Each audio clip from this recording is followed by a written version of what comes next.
Coaching এর অল্প টাকায় ডায়মন্ড তো আসে না, ভালো স্কিন ছাড়া আমার হিচ পয়েন্ট তো বাড়ে না।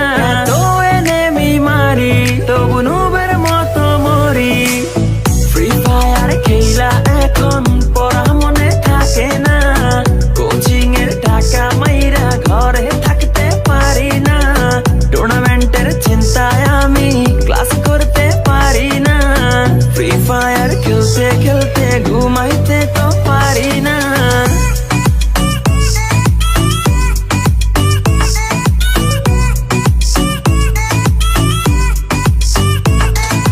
ঘুমাইতে পারি না, আমার ফ্রি ফায়ার ছাড়া চলে না, ঘুমাইতে পারি না, ফ্রি ফায়ার ছাড়া চলে না। সোলো খেলি, ডুও খেলি, স্কোয়াড খেলি, র্যাঙ্কে আমার